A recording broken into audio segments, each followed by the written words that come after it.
We're here with Stas Khirman, the CTO of Deutsche Telekom Connected Business at the Deutsche Telekom booth here at Mobile World Congress 2014. So Stas, thank you very much for taking this time to interview you about your thoughts and ideas regarding the Russian telecom market and your personal experiences of how you see the global business growing up and in Russia. Oh, certainly. First of all, thank you for having me. I born in former Soviet Union and came to West about 25 years ago, and one of the early pioneers of the voice over IP and video streaming, did a lot of the pretty interesting projects. And a year ago, my company was acquired by Deutsche Telekom, and now I'm Chief Technical Officer at Deutsche Telekom Hosted Business Services. Our company deploy cloud services for small, medium businesses, those who need business telecommunication. And we're offering for small, medium businesses same services as a large corporation used to voice messaging, video or voice conferencing, and so on and so on. And what is the impact of ARPU in the entire mix of ARPU? Obviously, it's a growing business. Yeah, it's actually a very good question, because recently, not recently, let's say last 5 years, maybe 10 years, all major telecoms start understanding that it's very hard to get a high ARPU on general public, on so-called consumer businesses, consumer services, and start switching to business-oriented services where ARPU is substantially higher.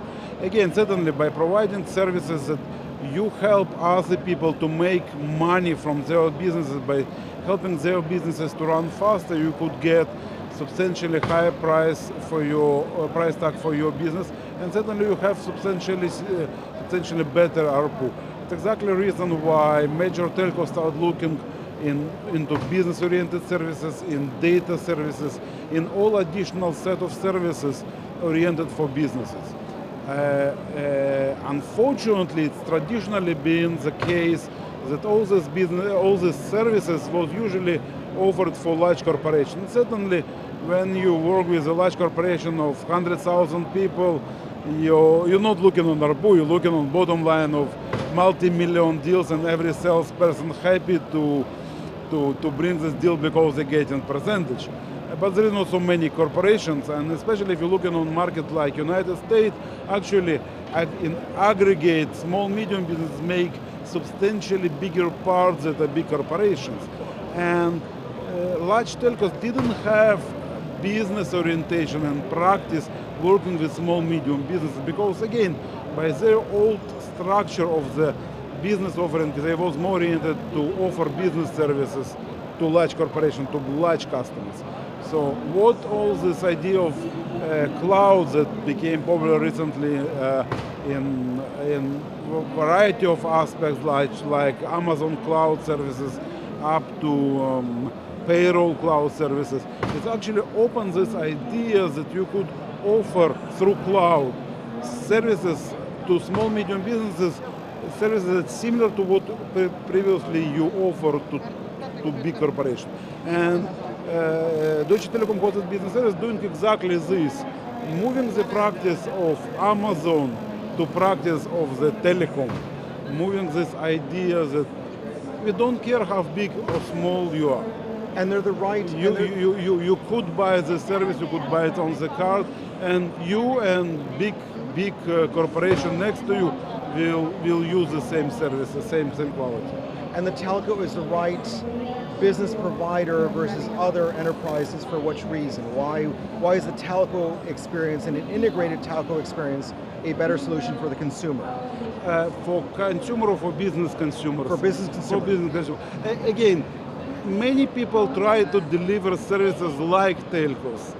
Unfortunately, it's another side, fortunately for us, another side of the medal, that it's not so easy to deliver telco-grade services. We used to web that work almost always. For telco services, for telephone service, you cannot afford to work almost always. It has to work. You pick up phone, it needs to work. It's not call, sorry, we have temporary trouble, call us later. It has to work, especially if you're talking about business-oriented phone services, because every minute people can call me, it's money I losing. Even more for what is more sensitive to small, medium businesses, it's not just money, it's a trust. You're always going to trust IBM, they're too big and they're too old. But if I'm trying to call some guy who not so well known and he cannot answer the phone, I will never call him second time. And for small businesses, it's extremely painful. So on one side, yes, telephone services and businesses have to be delivered by telcos, because telcos do know how to deliver high quality and high reliability services. On the other side, telcos need to learn, and it's exactly what we're doing, how to work with small, medium businesses. They work very well with huge corporations and work very well with individual consumers. We just started learning in telecom how to work with this middle, small, medium business, which specifically in the US, it's a huge market. Thank you. And now I'm going to address a question that is very near to you, very close to you, is the Russian market opportunity. Since you are very connected to, obviously you are a Russian speaker, you're a Russian national, perhaps? No.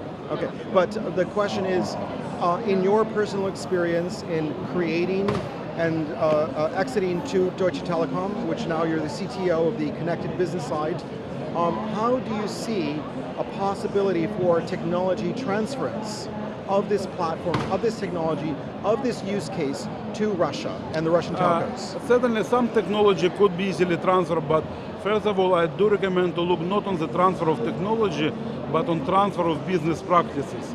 Because some of the business practices could be transferred one-to-one. Some not, because each country, not just US, Russia, but Germany and France, even then in the US, specifically in telecoms, they have different rules, different policies. So first of all, you need to, whenever you're thinking about transferring some technology to Russia, first of all, you have to think about how you transfer business, how you transfer business practices, what applicable, what not, what could be done better. And especially, again, Russia has problems, but it's also advantage. In some sense, and specifically in telecom, it's behind United States and Europe for about 10 years. It's a negative side, but every negative side is also positive. You don't have to make the same mistake people did here in the US. So you could look in on what was done right, and especially what was done wrong in the US and Western Europe. Do it right in your place. Go learn, don't repeat one-to-one. Pick whatever good, leave whatever wrong, so you have this advantage of using West as a guinea pig of your experiment. Do you believe or feel that maybe the Russian market can leapfrog other markets in implementation of new types of business models? Actually, look, I don't need to guess. There is examples. For example, Yota, LTE provider, from what I know, they substantially upfront of whatever we know in the United States. So it's not if, it's where and what specific domains you could leapfrog and build something better than the known or mass use in the United States. Again, it's not issue of the technology, it's rather issue of the business. Mm-hmm. How you build business around it. For example, whatever related to video streaming, and we already talk about it. Again, in Russia, you have opportunity to build your network, a network infrastructure, in the right way to be ready for whatever revolution happens now in online entertainment, because we now in the new cycle of online entertainment, which requires substantially more strong network infrastructure. A lot of the mistake was made specifically in the United States related to CDNs, to network configuration, which you don't have to repeat. First of all, you could use better technology which wasn't available 20 years ago. You don't need to support legacy solutions that was 20 years old and still like IPv4 that's still in use in the United States. You don't make mistakes, but you have to learn exactly what done, think what could be used, move it, forget about what was wrong. No, don't forget. Just leave it for other people to do a wrong thing, do only right thing.